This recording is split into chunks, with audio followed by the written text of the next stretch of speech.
اکثر لوگوں کی تعداد ہے جو درست طریقے سے نماز نہیں پڑھتے، نماز کے رکوع و سجود کو خشوع و خضوع کے ساتھ آراستہ نہیں کرتے، درست طریقے سے نماز نہیں پڑھتے، جس کی وجہ سے ان کو نماز کا چور کہا جاتا ہے۔ جی ہاں، حضور نبی پاک علیہ الصلوۃ والسلام کا فرمان علی شان ہے کہ سب سے بدترین چور وہ ہے جو نماز میں چوری کرتا ہے۔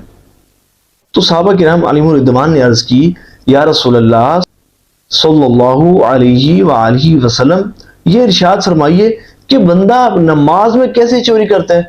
تو حضور نبی پاک علیہ الصلوۃ والسلام نے ارشاد فرمایا کہ نماز کی چوری یہ ہے کہ اس کے رکوع و سجود درست طریقے سے ادا نہ کیے جائیں،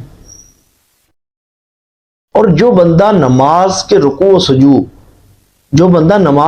سجود درست طریقے سے ادا نہ کرے تو اس کے متعلق حدیث طیبہ میں بہت سخت وعید آئی ہے۔ حضور نبی پاک علیہ الصلوۃ والسلام نے ایک شخص کو نماز پڑھتے دیکھا، وہ نماز کے رکوع و سجود درست طریقے سے ادا نہیں کر رہا تھا، تو حضور نبی پاک علیہ الصلوۃ والسلام نے اس سے ارشاد فرمایا کہ جس طریقے سے تم نے نماز پڑھی ہے، اگر اس حالت میں تمہاری موت واقع ہو جاتی تو تمہاری موت محمد کے طریقے پر واقع نہ ہوتی صلی اللہ علیہ وآلہ وسلم۔ اے عاشقان رسول، غور کریں، آج ہم بھی غور کریں کہ ہم بھی کس طرح نمازیں پڑھتے ہیں، اب میں وہ آپ کو غلطیاں بتاتا ہوں جو نمازی نماز پڑھتے ہوئے اکثر کرتے ہیں، سنیں گے نا، اللہ نے چاہ بہت زیادہ فائدہ ہوگا۔ اب بات کرتے ہیں نمازی جو نمازوں کے درمیان غلطیاں کرتے ہیں جس کی وجہ سے ان کی نماز درست ادا نہیں ہوتی۔ سب سے پہلی غلطی وہ یہ کہ امام کے تکبیر تحریمہ کہنے سے پہلے تکبیر تحریمہ کہہ دیتے ہیں، اس طرح اس امام کی اقتداء میں نماز ہی نہیں پڑھ پاتے۔ جب امام کی اقتداء میں شامل نہیں ہوتے تو ان کی نماز بھی نہیں ہوتی، ان کو نماز لوٹانا پڑتی ہے۔ دوسری غلطی ایک جو عوام الناس عام طور پر کرتی ہے وہ یہ کہ رکوع کرنے کے بعد رکوع سے سیدھا کھڑی نہیں ہوتے، رکوع کے بعد سیدھا کھڑے نہیں ہوتے۔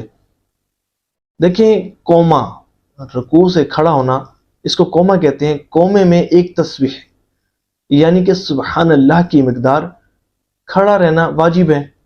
اب لوگ کیا کرتے ہیں، رکوع کیا اور رکوع کرنے کے بعد کمر کو سیدھا بھی نہیں کرتے، سیدھا کھڑا بھی نہیں ہوتے اور سجدے میں چلے جاتے ہیں۔ دیکھیں، قوما میں ایک تسبیح سبحان اللہ کی مقدار کھڑا رہنا واجب ہے، اور جو بندہ جان بوجھ کر اس واجب کو ترک کرتا ہے تو اس کی نماز واجب الادا ہو جاتی ہے، اس کو وہ نماز دوبارہ پڑھنی پڑتی ہے۔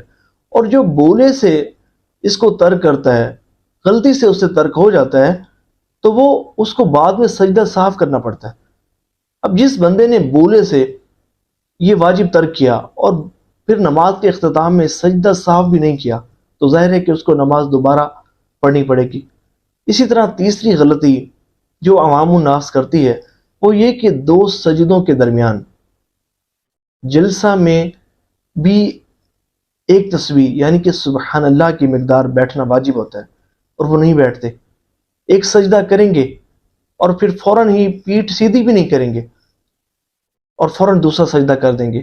دیکھیں، نماز میں دو سجدوں کے درمیان ایک تسبیح یعنی کہ سبحان اللہ کی مقدار بیٹھنا واجب ہے۔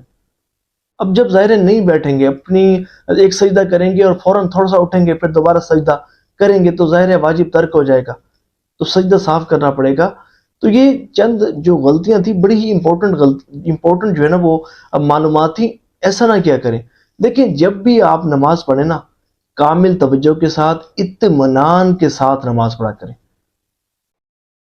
نماز کے رکوع، نماز کا قیام، نماز کے سجود، اس کو درست طریقے سے ادا کیا کریں۔